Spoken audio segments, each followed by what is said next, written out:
Ethiopians rally in Addis Ababa in support of the government's fight in Tigray, as pressure grows to remove Prime Minister Abiy Ahmed from power. A Kenyan climate activist uses rap music to urge young people around the world to pray for nature. And the United States is open for tourism as COVID-19 restrictions are lifted.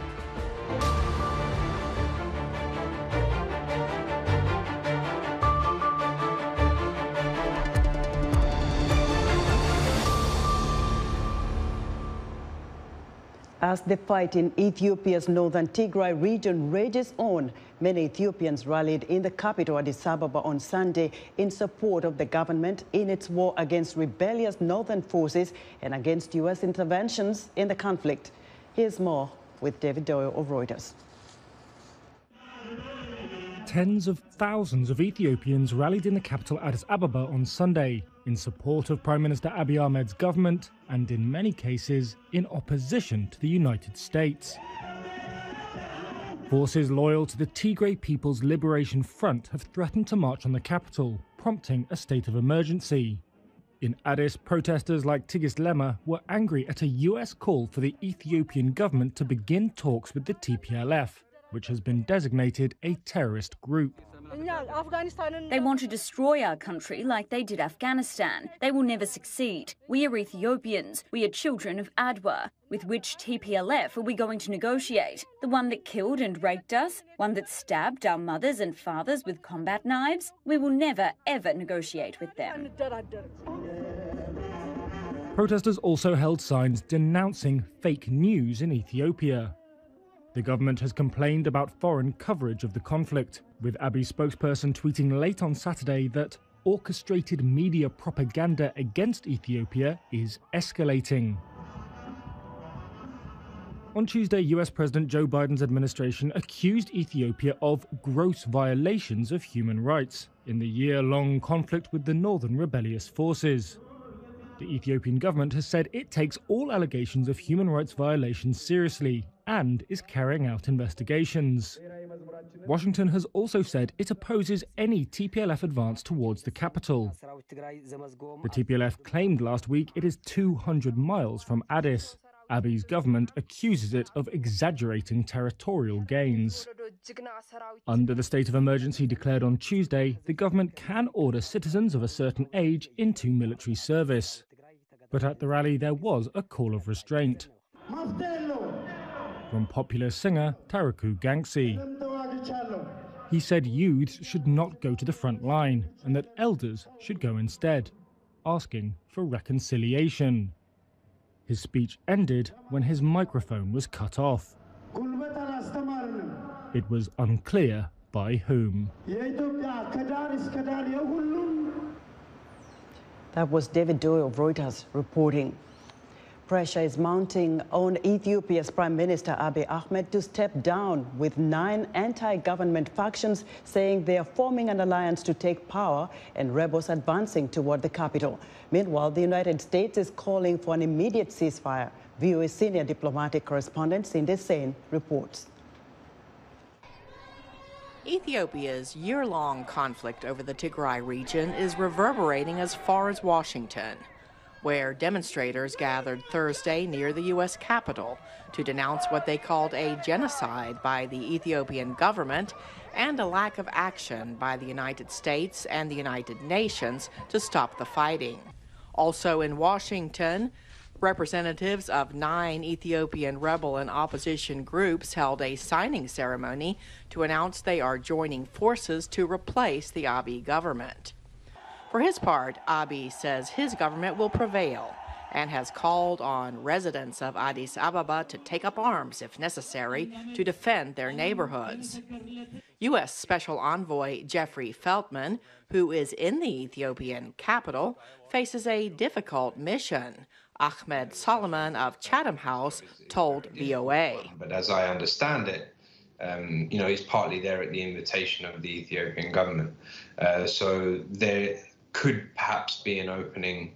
There could perhaps be a scenario where there are discussions about, the possibility of a ceasefire, the possibility of finding a way through the country's challenges that doesn't involve the conflict spiraling and worsening as it has been doing.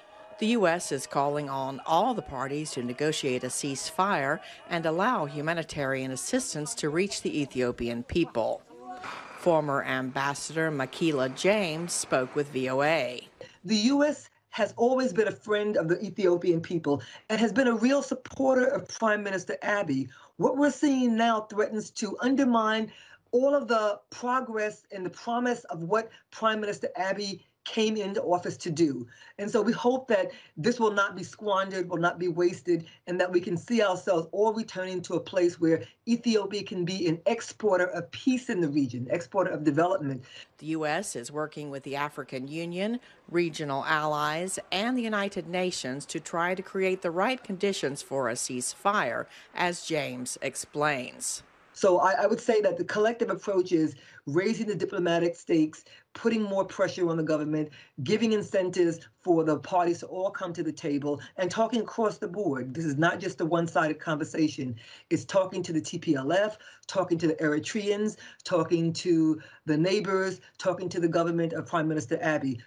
The UN Security Council is set to hold a meeting on the crisis in Ethiopia on Monday. Cindy Sain, VOA News. Sudanese pro-democracy groups are in their second day on Monday of civil disobedience and strikes in protest of last month's military coup. However, participation appears to be limited by interruptions to internet and phone connections.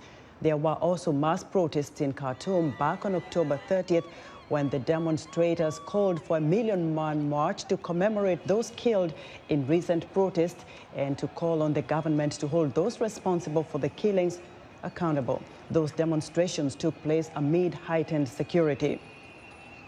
People were out on the streets Sunday in the center of Khartoum, although there was less traffic than usual.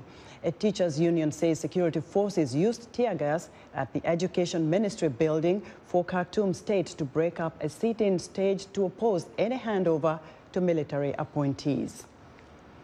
The Economic Community of West African States is imposing sanctions on Mali's transitional leaders after being informed that promised elections would not be held in February. Paul Ndiho has the story.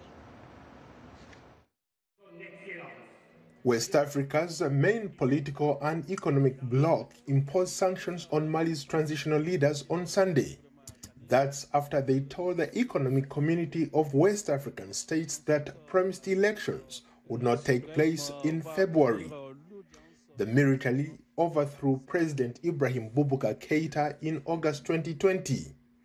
ECOWAS then imposed sanctions which were lifted after coup leaders agreed to an 18-month transition back to democracy, culminating into elections on February 27, 2022. Since then, the initial coup leaders, Colonel Assimi Goïta, has ousted the interim president, taking over the position himself. Progress towards the February vote has been sporadic. There had been repeated suggestions that it could be delayed, partly because of an ongoing military insurgency. ECOWAS said in a statement following a summit in Ghana that Mali's interim authorities had informed it of their inability to meet the transitional deadline. The bloc said sanctions, including travel bans and asset freezes, would be imposed. Mali's transition is seen as a key taste of West African leaders' commitment to protecting democracy in a region that once had a reputation of a coup belt. In addition to Mali's two coups, Guinea's longtime president Alpha Condé was ousted in September. ECOWAS said it was appointing a Ghanaian diplomat as a special envoy to engage with Guinea's transitional administration. Interim President Mamadi Doumbouya has promised a transition, but said when the elections will be held, ECOWAS imposed travel bans and asset freezes against coup leaders in September. Paul Ndiho, VOA News, Washington. Sierra Leone President Julius Maada Bio has declared 3 days of national mourning beginning Monday following a tanker explosion near Freetown on Friday. The death toll in the blast has risen to more than 115, with more than 100 wounded, according to a health ministry spokesperson. Clara Frank reports.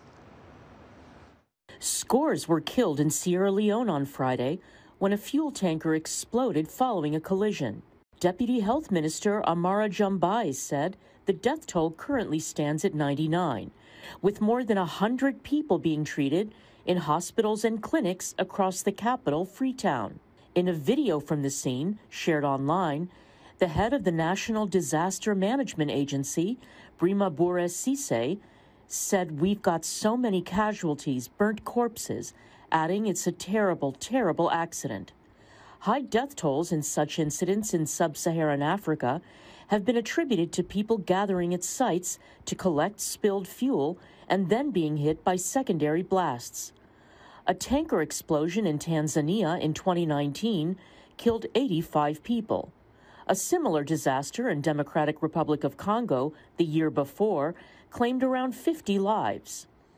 Freetown's mayor said the extent of the damage from Friday's explosion was not yet known, adding that police and her deputy were at the scene to assist disaster management officials. Clara Frank, VOA News. The end of coal is in sight, according to Britain, the host of the COP26 climate summit, after dozens of countries pledged to stop using coal and end the financing of fossil fuels. But as Henry Ridgell reports from Glasgow, weaning economies off coal won't be easy, even for Britain. Burning coal is the single biggest contributor to climate change. Over 40 countries made pledges Thursday at COP26 to phase out coal entirely by 2030 for rich countries and 2040 for poorer nations. Signatories include big coal consumers like Vietnam, Indonesia, Poland and Ukraine. They, alongside several global banks and financial institutions, also committed to ending all investment in new coal power generation. A commitment to end coal investment, to scale up clean power, to make a just transition and phase out coal in the 2030s in major economies and in the 2040s elsewhere. But many of the world's biggest coal consumers, including China, the United States, Australia and India, did not sign the deal. Emissions of CO2, meanwhile, have almost rebounded to pre-pandemic levels. Behind this, we see a rapid rise in the emissions in China, particularly pushed by probably economic stimulus packages. Separately, 25 countries, including the United States, also pledged to stop public financing for all overseas fossil fuel projects by the end of next year. But again, key Asian coal investors, China, Japan and South Korea, did not sign up. COP26 host Britain said the flurry of agreements shows the end of coal is in sight, but it still appears some way off. Britain itself is considering opening a new mine to produce coal for steel making. Prime Minister Boris Johnson has voiced opposition, but says it's a planning matter for local government. The local mayor supports the mine. If we're going to have the green industrial revolution that we need in developing solar, wind, wave, and certainly here we'd love to develop more nuclear, it's all going to take significant amounts of steel. Britain is also considering the development of a new oil field off Scotland's Shetland Islands, not far from Glasgow, host city of the climate summit. Meanwhile, the International Energy Agency said Thursday that if all the commitments made at COP26 so far were fully implemented, global warming would be limited to below 2 degrees Celsius, a significant improvement on the 2.7 degrees Celsius rise the United Nations forecasted before the summit. Henry Ridgell for VOA News, Glasgow, Scotland. At only 21 years, Kenyan rap star and environmental activist Anderson Mwakazi, popularly known by his stage name as Hush Kid Lucky Star, says his generation is worried that climate change will cut short their lives. He wants the world leaders to take immediate action and protect the lives of the younger generation. Hush Kid joins me now live via Skype from Taita Taveta, Kenya. Hush Kid, what prompted you to get involved in climate change activism? What people need to get into environmental is that my family and I are subject to farmers. I'm losing your audio, Hush Kid. I need to hear you. Saying that climate change is the biggest crisis and has affected me personally. Me and my family have been affected by climate change because we are seasoned farmers. We have been farming for a long time. The age of 15 is when I learned climate change has it. We no longer, even as I'm talking right now, we no longer depend on farming anymore. Now, you have released a music video that you call Pray for Nature. What is the lesson you want people to learn from that song? Pray for Nature is a true story. Everything that I sang with that song is a true story. The story that everybody should hear. Everything that I've written in that is true and fact. Everything I've talked to it, the song explains better because I'm talking about deforestation. I'm talking about burning of trees. I'm talking about destroying vegetation. I'm talking about destroying nature. So I need the world leaders and everybody to listen to this message seriously because this is something that is happening. If we don't act now, I think we'll be doomed very soon. We have no other home to go to. We only have this earth. I don't know if there is a rocket that we are sold to another planet. There's no another planet. I want all leaders. I'm calling upon all leaders. Everybody. Those who are recycling, those who are emitting harmful gases, they should go another way. The government should also come in. The companies should also come in. People should come together so that they stop this. Because this is madness. Like, I don't know if my children or my grandchildren are going to find forest cover in the future. I don't know if they are going to like Amazon. I don't know. Hush Kid, the world leaders are going to sum up the COP26 summit this Friday. Your president, Uhuru Kenyatta, was attending that, as well as other African leaders. What do you expect to see change when they wrap up this summit in case of Kenya and Africa in general? It is very good to see leaders coming together, but they need to do more. They need to cooperate together. I'm seeing that there are some countries that are declining from signing some deals. They should come up together. They should move in one voice. Like, we young people, we need our generation to be looked at because we are the ones who are going to be hurt.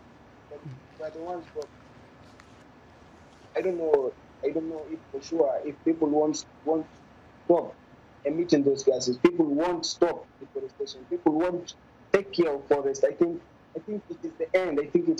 We are going into apocalypse, actually. We're going into apocalypse. Let me take a reference of the Bible. The Bible says that God will destroy the world by fire. And I think the fire that is going to destroy Earth is global warming. For real, I think it's global warming. And if people don't take it seriously, I think somebody, someplace, maybe somebody somewhere will come and listen to this message and say that. Thank you. Thank you so much, Hush Kid, for talking to us. Hush Kid Lucky Star is a Kenyan rap star and environmental activist. He joined us live via Skype from Taita Taveta, Kenya. Still to come, travel restrictions to the United States put in place early in the COVID pandemic have ended after more than 18 months. We'll have a report. But first, Heidi Adams tells us what's coming up on Wednesday Straight Talk Africa. Be sure to join me for the next Straight Talk Africa as we look at coup d'etats in Africa. Experts say globally 2021 was a bumper year for coups. From Sudan and Chad, Guinea, Mali and Tunisia, we'll look at the causes and consequences of the latest series of takeovers and attempted coups in African countries. Join me, Haiti Adams, on the next Straight Talk Africa.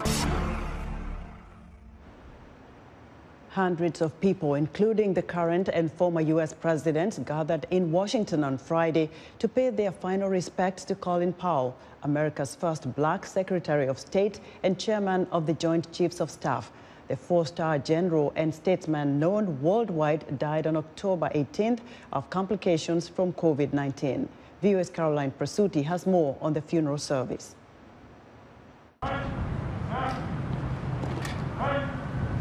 Tributes for non-U.S. presidents are rare inside the Washington National Cathedral. But as many noted Friday, this was no ordinary man.